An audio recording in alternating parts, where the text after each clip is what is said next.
اعوذ باللہ من الشیطان الرجیم بسم اللہ الرحمن الرحیم یا ایہا الناس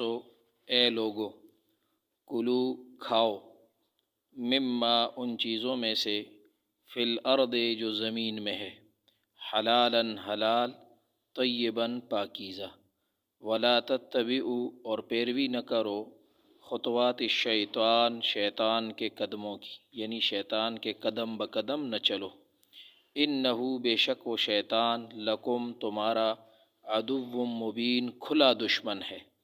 انما بے شک یأمرکم شیطان تمہیں حکم کرے گا بالسوء برے کام کا والفحشاء اور بے حیائی کا وان تقولوا اور اس بات کا کہ تم کہو علی اللہ اللہ کے بارے میں ما ایسی باتیں لا تعلمون جو تم نہیں جانتے۔ پچھلی آیات میں مشرکین کے باطل عقیدہ یعنی شرک کا اللہ تعالیٰ نے رد فرمایا تھا۔ اب یہاں مشرکین کے کچھ اعمال ان کے بارے میں اللہ رب العزت بیان فرما رہے ہیں کہ ان کے یہ اعمال بھی باطل ہیں اور غلط ہیں۔ شرک کا ایک اثر انسان پہ یہ ہوتا ہے کہ مشرک آدمی یہ توہم پرست ہو جاتا ہے، اسے وہم ہوتا ہے اور یہ خود بخود بہت ساری ایسی چیزوں کی تعظیم اور احترام شروع کر دیتا ہے اور ان کے احترام میں یہ سمجھتا ہے کہ اس میں بڑا فائدہ ہے، حلال چیزوں کو وہم کی وجہ سے چھوڑ دیتا ہے۔ ٹھیک ہے، تو یہ شرک کے اثرات ہوتے ہیں۔ تو مشرکین مکہ کیا کرتے تھے کہ کچھ جانوروں کو ویسے کھلا چھوڑ دیتے تھے کہ بھئی ان کا دودھ بھی آپ نے نہیں پینا، ان پہ سواری بھی نہیں کرنا،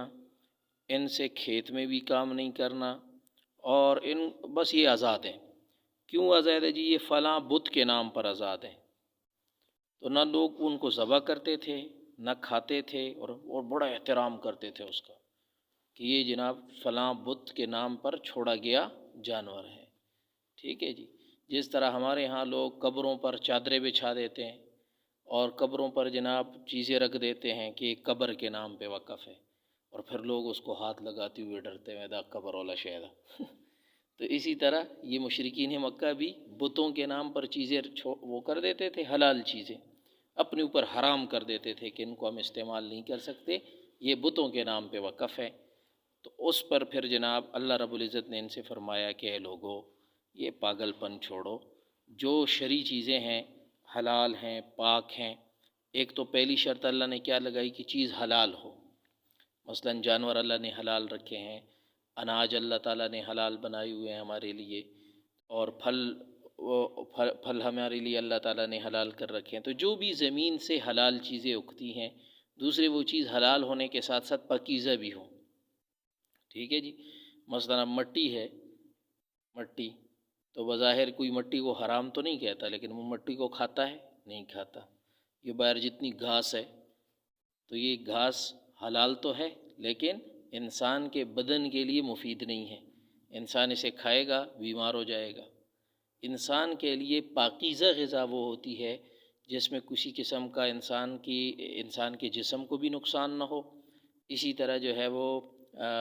اس سے گھن بھی انسان کو نہ آتی ہو، اور جو ہے صاف شفاف غذا وہ طیب غذا ہوتی ہے۔ تو حلال بھی ہو چیز، طیب اور پاکیزہ بھی ہو۔ تو اللہ نے فرمایا کہ ایسی چیزیں جو زمین میں ہے ان کو کھاؤ، اور ان کو جناب اپنے اوپر حرام مت کرو۔ ان کو اپنے اوپر حرام کرنا یہ شیطانی وسوسہ ہے، شیطانی خیالات ہے، اور بعض لوگ حلال چیزیں اس وجہ سے چھوڑ دیتے ہیں کہ اس سے اللہ تعالیٰ راضی ہوگا۔ جیسے یہ مشرکین چھوڑ دیتے تھے اس جانوروں کو بتوں کے نام پر اور کہتے تھے کہ اس سے بت راضی ہوں گے۔ تو بعض لوگ ان چیزوں کو اللہ کو راضی کرنے کے لیے یہ کام کر دیتے ہیں کہ حلال چیزیں چھوڑ دیتے ہیں۔ تو یہ بھی شیطانی خیالات اور شیطانی وساوس ہیں، اور شیطان تو انسان کا دشمن ہے، وہ تو چاہتا ہے کہ انسان غلط راستے پہ چل پڑے۔ تو اللہ نے فرمایا وَلَا تَتَّبِعُوا خُطُوَاتِ الشَّيْطَانِ تم شیطان کے قدموں کے پیروی نہ کرو، کہ جو یہ تو شیطانی خیالات ہے۔ اللہ نے جو چیز حلال رکھی ہے اس کو آپ استعمال کریں، حلال کو حرام نہ بنائیں اپنے اوپر۔ ٹھیک ہے جی، تو کھانے پینے کی چیزیں ہوں، لباس کی چیزیں ہوں، کپڑے ہوں، اور چیزیں ہوں جن کو اللہ نے ہمارے لیے حلال کر لیا، اب اس کو انسان اپنے اوپر اگر حرام کرتا ہے تو یہ شیطان کے راستے پہ چل رہا ہے۔ تو اللہ نے فرمایا یہ شیطان کی پیروی نہ کریں، وہ تو تمہارا کھلا دشمن ہے، وہ تو ایسے ایسے خیالات اور ایسی ایسی جہالت کی باتیں تمہارے دماغوں میں ڈالے گا، اور چاہے گا کہ تم ان جہالت کی باتوں کو پورا کرو، ان کے مطابق زندگی گزارو۔ تو شیطان تو چاہتا ہی یہی ہے۔ شیطان کا کام کیا ہے؟ اللہ فرماتے شیطان کا کام یہ ہے کہ تمہارے دل میں برے خیالات ڈالے، برے کاموں کی تمہیں ترغیب دے، اسی طرح بے حیائی پر تمہیں آمادہ کرے، گندے کام تم سے کروائے۔ شیطان کا تو کام ہی یہی ہے۔ اور شیطان کا کام یہ ہے کہ تم ایسی باتیں اللہ کی طرف منسوب کرو جن کا تمہیں علم ہی نہیں کہ اللہ میاں نے کہی ہے۔ اللہ تعالیٰ نے جناب ایسی کوئی چیز جو حلال ہے وہ اللہ نے حرام نہیں کی ہوئی، اور آپ اپنے اوپر حرام کر دیتے ہیں کہ وہ اس سے اللہ راضی ہوگا۔ تو اللہ نے تو یہ نہیں فرمایا کہ میں نے جناب یہ حلال چیز چھوڑ دو میں اس سے راضی ہو جاؤں گا، اللہ نے تو کہیں نہیں فرمایا۔ تو یہ گویا انسان جب اپنے اوپر حلال چیز کو حرام کرتا ہے تو گویا یہ اللہ پہ تہمت لگا رہا ہے کہ اللہ نے اس چیز کو حرام کیا ہوا ہے، حالانکہ اللہ نے وہ چیز کیا رکھی ہے؟ حلال رکھی ہے۔ تو شیطان کی یہ کام ہے کہ وہ برے خیالات ڈالتا ہے، برے کاموں پہ آمادہ کرتا ہے، بے حیائی کے کاموں پہ آمادہ کرتا ہے، اور انسان کو عقیدے کے اعتبار سے بگاڑ کے راستے پہ ڈالتا ہے کہ انسان اللہ تعالیٰ کے بارے میں معاذ اللہ اس طرح کی باتیں شروع کر دیں کہ جس کا اس کو علم ہی نہیں ہے، اور جناب اللہ رب العزت کی طرف ان باتوں کو بلا علم وہ منسوب کر رہا ہے۔ اب آپ لوگوں کو دیکھیں گے وہ کہیں گے کہ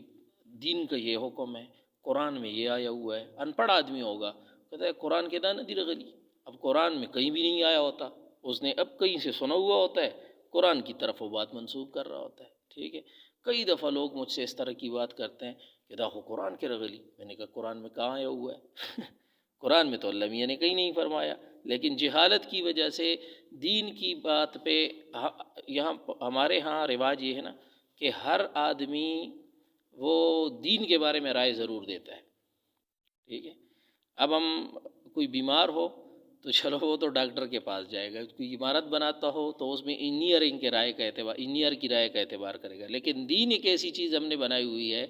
کہ اس میں ہر بندہ اپنی رائے دیتا ہے کہ قرآن کے دادی اور حدیث کے دادی، حالانکہ کہیں نہیں ہوتا، بس اس نے ویسے ہی سنا ہوا ہوتا ہے اور جناب اس پر عمل کر رہا ہوتا ہے، لوگوں کو بھی سنا رہا ہوتا ہے۔ تو یہ شیطان اس بات پر انسان کو ڈال دیتا ہے کہ تمہیں جس بات کا علم ہی نہیں ہے، ٹھیک ہے، آپ نہ قرآن سمجھتے ہیں نہ اللہ کا کلام سمجھتے ہیں کہ اللہ نے بات کی ہے یا نہیں کی، اپنی طرف سے اللہ کی طرف بات منسوب کریں۔ حدیث میں آتا ہے کہ انسان کا جو دل ہے، اس دل کے دائیں جانب ایک فرشتہ بیٹھا ہے اور بائیں جانب ایک شیطان بیٹھا ہوا ہے ہر انسان کے ساتھ۔ انسان کے دل میں جتنے خیر کی باتیں آتی ہیں، خیر کے کام کہ یار میں نماز پڑھ لوں، اچھا کام کر لوں، ٹھیک ہے جی، تو یہ وہ فرشتے کا اثر ہوتا ہے، فرشتہ انسان کے دل میں ڈالتا ہے کہ یہ اچھا کام کر لوں، ٹھیک ہے جی۔ اور بائیں طرف جو بیٹھا ہوا ہے شیطان، یہ جتنے برے خیالات آتے ہیں تو یہ شیطان دل میں ڈالتا ہے کہ وہ یہ برا کام کر لوں، صحیح ہے جی۔ تو اب انسان کے اندر نفس بھی رکھا ہوا ہے، وہ بھی جناب شیطان کا دوست ہے، تو انسان شیطان جو ہے وہ اثر انسان پہ ڈالتا رہتا ہے، حتیٰ کہ اس کے خون کی میں اس طرح دوڑتا ہے جیسے بدن میں رگوں میں اس طرح دوڑتا ہے جیسے خون دوڑتا ہے، اور انسان سے وہ غلط کام کروا لیتا ہے، ٹھیک ہے۔ صحابہ کرام نے حضور صلی اللہ علیہ وسلم سے پوچھا کہ یا رسول اللہ، آپ نے فرمایا کہ ہر انسان کے دل کے بائیں طرف شیطان بیٹھا ہوا ہے، تو کیا آپ کے دل کے بائیں طرف بھی شیطان ہے؟ حضور نے فرمایا کہ ہاں، میرے دل کے بائیں طرف بھی شیطان تھا، لیکن وہ مسلمان ہو گیا۔ وہ کیا ہو گیا؟ مسلمان ہو گیا، اس نے میرا اثر قبول کر لیا ہے، اب وہ مجھے بری بات کا الہام نہیں کر سکتا، وہ بھی مجھے خیر ہی کی بات اس طرح بتاتا ہے، خیر کی بات میرے دل میں ڈالتا ہے جس طرح فرشتہ میرے دل میں خیر کی بات ڈالتا ہے۔ تو حضور صلی اللہ علیہ وسلم کا تو شیطان جو تھا وہ اللہ تعالیٰ نے حضور صلی اللہ علیہ وسلم کے اثر مبارک سے اس کو توفیق دے دی اور وہ مسلمان ہو گیا، لیکن ہمارے والے جو سارے شیطان ہیں نا وہ سارے مشرک ہیں اور وہ سارے شیطان جو ہے وہ اللہ تعالیٰ کے نافرمان ہیں، وہ ہم نے ان کا مقابلہ کرنا ہے، ٹھیک ہے جی۔ وہ ابھی بھی بیٹھا ہوا ہے، ابھی بھی آپ کے پاس جو ہے نا وہ پریشان ہو رہا ہوگا کہ یار یہ تو ان کو اچھی باتیں معلوم ہو رہی ہے، اب یہ میرا مقابلہ کریں گے۔ تو یہ شیطان اللہ تعالیٰ نے فرمایا انما یأمرکم، یہ تمہیں حکم دے گا بالسوء، برے کاموں کا، والفحشاء، بے حیائی کی باتوں کا، بے حیائی کے کاموں پہ ڈالے گا، وَأَن تَقُولُوا، اور تمہیں اس بات کا حکم دے گا کہ تم کہو علی اللہ، اللہ کے بارے میں، ما، ایسی باتیں، لا تعلمون، جن کا تمہیں علم ہی نہیں ہے سرے سے۔ تو اللہ رب العزت نے یہاں پر جو ہے مشرکین کا جو عمل تھا، یعنی اپنے اوپر حلال چیزوں کو حرام کرنا، اس کی ممانعت فرمائی، اور ساتھ اللہ رب العزت نے جو ہے وہ بتا دیا کہ یہ سارا چکر شیطان کا ہے، آپ نے شیطان کا مقابلہ کرنا ہے، شیطان کی باتوں میں نہیں آنا، وہ تمہارا کھلا دشمن ہے،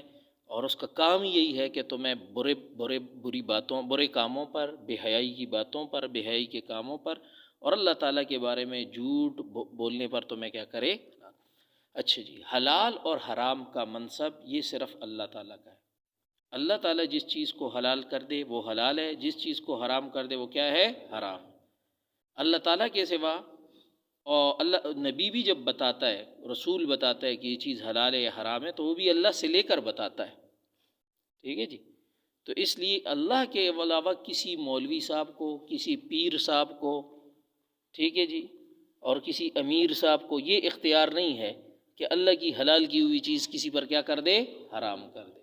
کہ بھئی اس کو استعمال نہ کرو، اس میں گناہ ہے، یہ حرام ہے۔ تو حلال حرام کے بارے میں بڑی احتیاط کرنی چاہیے، ٹھیک ہے نا۔ بعض لوگ ہوتے ہیں نا، وہ نئے نئے دیندار ہو جاتے ہیں، بس ان کو ہر چیز حرام نظر آتی ہے، یہ حرام ہے، وہ حرام ہے، یہ حرام ہے، حرام سے نیچے کا لفظ نہیں ہوتا ٹھیک ہے جی، یہ کام حرام ہے۔ بھئی حرام وہ ہوتا ہے جیسے اللہ نے حرام کیا ہو۔ مکروہ کو بھی آپ حرام نہیں کہہ سکتے، مکروہ کو حرام کہنا دین کے اندر غلو ہے، اس سے منع کیا گیا ہے۔ حضور صلی اللہ علیہ وسلم نے فرمایا تم سے پہلے لوگوں کو دین کے اندر تشدد نے ہلاک کیا ہے، دین میں تشدد نہ کرو۔ جو چیز حرام نہیں ہے اس کو حرام کہنا دین میں کیا ہے، تشدد ہے، ٹھیک ہے، دین کے اندر سختی ہے، اور دین میں اللہ تعالیٰ سختی کو پسند نہیں کرتے۔